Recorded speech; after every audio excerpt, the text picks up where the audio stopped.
Pleasant wishes to everyone. It's really a great interest for me to share some basic informations about stem cells. Actually, stem cells are the foundation cells or basic cells present in our body for every organ, tissues, and even cells. Hence, we can say that stem cells are the raw materials of our body. Actually, these stem cells are like a blank microchip. So, if we do some program in it, it can perform particular task. Same thing is applicable for stem cells also. Thus, stem cells are considered as undifferentiated or blank cells, that is, that have not yet fully specialized. Under proper conditions, stem cells begin to develop into specialized tissues and specialized organs. This is the great gift of God that stem cells can self-renew, that is, they can divide and give rise to more stem cells. Remember that no stem cell in the body has the natural ability to generate new types of cells. Coming into the properties, stem cells possess the potency of self-renewing. It has the ability of totipotency and pluripotency. They can give rise to subsequent generation, that is differentiation, and they can survive for a longer period of time. Coming into the types, there are two types. They are embryonic stem cell and adult stem cell. Coming into embryonic stem cells, these cells are isolated from mice, monkeys, and even human beings. These stem cells come from the embryos that are 3 to 5 days old.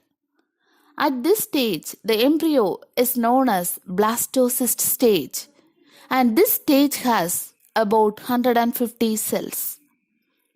Actually, these cells are pluripotent stem cells. That means they can divide into more stem cells or they can become any type of cell in the body.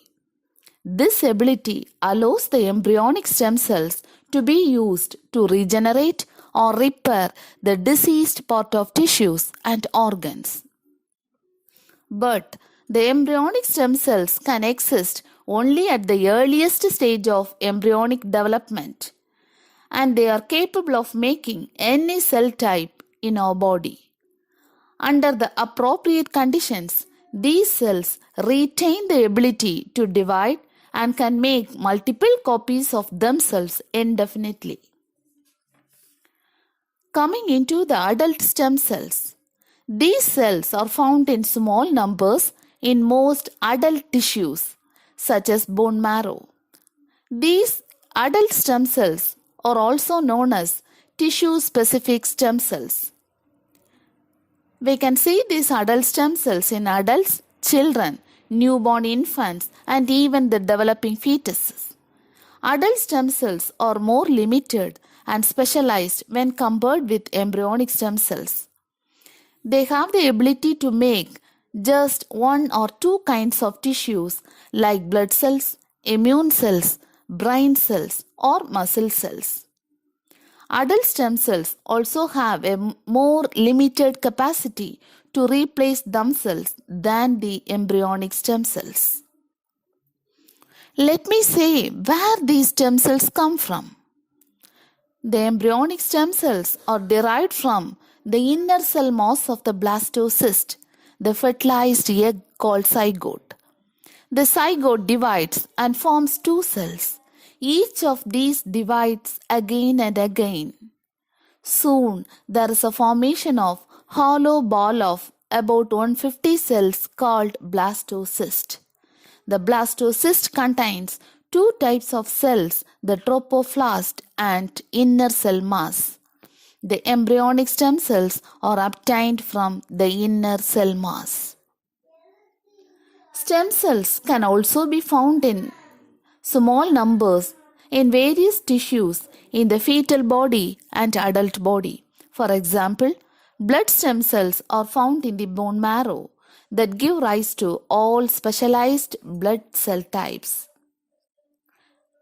Such tissue-specific stem cells have not yet been identified in all the vital organs.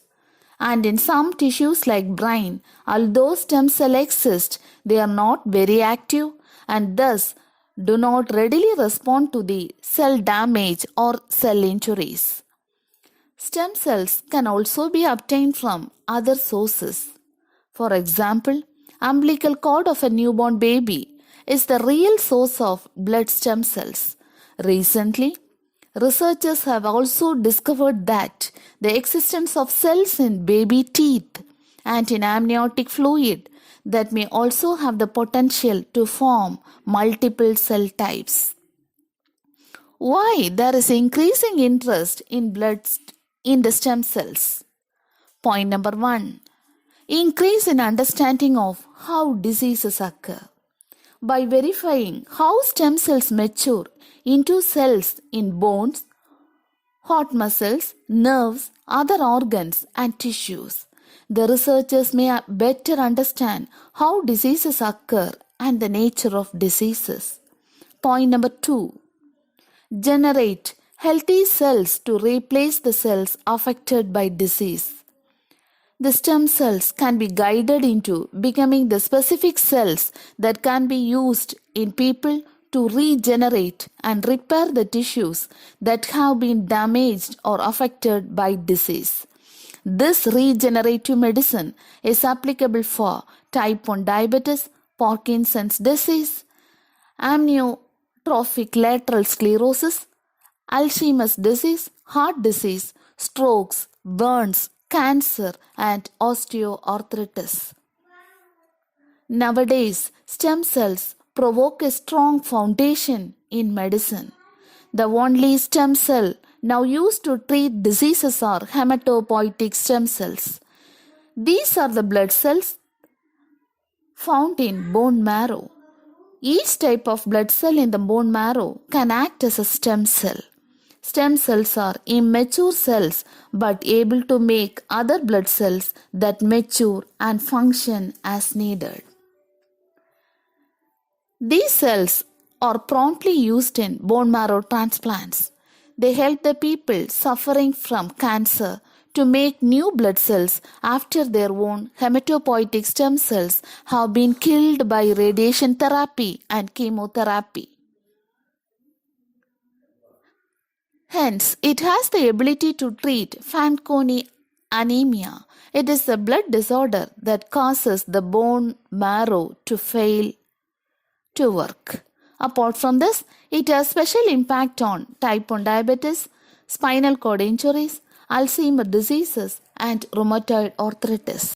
Before using investigational drugs in people, researchers can use some types of stem cells to test the drugs for safety and quality. This type of testing will most likely first have a direct impact on drug development for cardiac toxicity testing. Finally, what are stem cell line? A stem cell line is a population of cells which has the ability to replicate themselves for a longer period of time in vitro, that means outside the body. These cell lines can grow in incubators with a specialized growth factor containing media at optimum temperature and specialized oxygen or carbon dioxide mixture that resemble in the mammalian body.